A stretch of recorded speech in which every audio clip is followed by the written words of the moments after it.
آپ ہی مشکل کشا ہیں، آپ ہی حاجت روا ہیں، جو کچھ ملے گا آپ کے در سے ملے گا۔ الہ العالمین، آپ کے در سے اگر دھتکار دیا جائے گا تو پھر ہم آپ ہی کے در پر آئیں گے۔ اے کریم آقا، ہمیں آپ کے حبیب نے آپ کے در کے سوا کوئی در نہیں دکھایا۔ الہ العالمین، کرم کا اور فضل کا ہم سب کے ساتھ معاملہ فرما دیجئے، ہر طرح کی خیرات و برکات سے ہمیں مالا مال فرمائیے، شرور و فتن سے حفاظت فرما دیجئے۔ اے اللہ، سارے عالم کے مسلمانوں کے لیے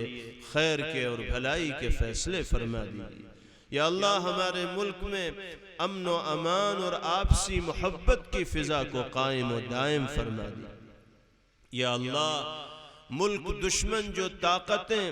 زہر گھول کر آپسی منافرت کو بڑھاوا دینا چاہتی ہیں، اے اللہ ان کو خائب و خاسر فرما دیجئے۔ یا اللہ، ان طاقتوں کو ذلیل و رسوا کر دیجئے۔ الہ العالمین، جنہوں نے اس ملک میں بے گناہوں کے ساتھ ظلم و بربریت کا معاملہ کیا ہے، جن کی جانوں کے ساتھ کھلواڑ کیا ہے، جنہوں نے ماؤں کے سہاگوں کو اجاڑا ہے، جنہوں نے بھائیوں کو بھائیوں سے جدا کیا ہے، جنہوں نے ماؤں کی گودوں کو خالی کیا ہے، اے اللہ ان ظالموں کے ناپاک وجود سے اس سرزمین کو پاک فرما دیجئے۔ الہ العالمین، مظلومین کی اعانت و مدد کے فیصلے فرما دیجئے۔ یا اللہ، مظلومین کی اعانت و مدد کے فیصلے فرما دیجئے۔ الہ العالمین، ہر خیر سے ہم سب کو سرفراز فرما دیجئے۔ ہمارے یہاں مل بیٹھنے کو اور جمع ہونے کو اپنی بارگاہ میں قبول فرما لیجئے۔ یا اللہ، اس مدرسے کو اور تمام دینی مدارس کو، مکاتب کو، تعلیم گاہوں کو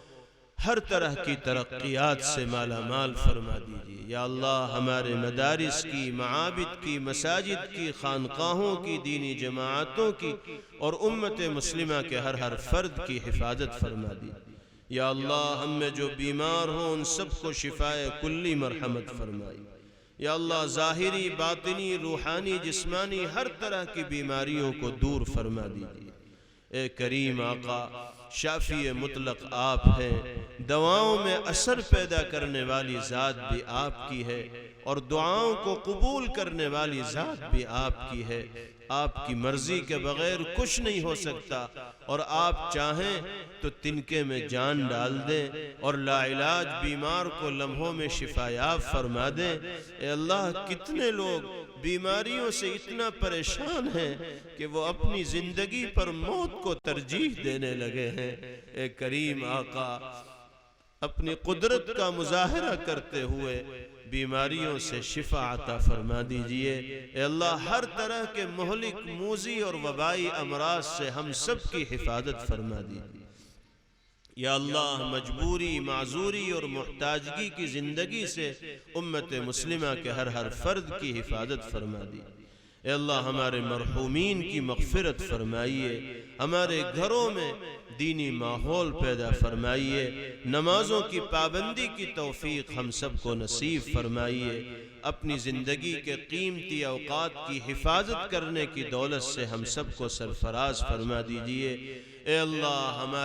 ہمارے نوجوانوں کے لیے راہ ہدایت پر چلنا آسان فرما دیجئے، ہر طرح کے خلاف شرع اعمال سے ہمارے نوجوان بھائیوں اور بہنوں کو محفوظ فرما دیجئے۔ یا اللہ، جو پریشان حال ہیں ان کی پریشانیوں کو دور فرمائیے، جو مقروض ہیں ان کو قرض کے بوجھ سے سبکدوش فرما دیجئے، جو ناجائز مقدمات میں گرفتار ہیں ان کو باعزت مقدمے سے بری فرما دیجئے، اور جو بے روزگار ہیں ان کو حلال اور پاکیزہ روزی نصیب فرما دیجئے۔ یا اللہ، ہم سے جن لوگوں نے دعاؤں کے لیے کہا ہے یا جن کا ہم پر حق ہے، ہمارے محترم والدین، اہل خانہ، اساتذہ، مشائخ، محبین و متعلقین، سب کو اپنی بارگاہ میں قبول فرما لیجئے۔ ہم نے جو مانگا وہ بھی عطا فرمائیے، اور جو مانگنے سے رہ گیا آپ مناسب سمجھتے ہیں اس کا بھی ہمارے حق میں فیصلہ فرما دیجئے۔ اللہم ربنا آتنا فی الدنیا حسنہ وفی الآخرة حسنہ وقنا عذاب النار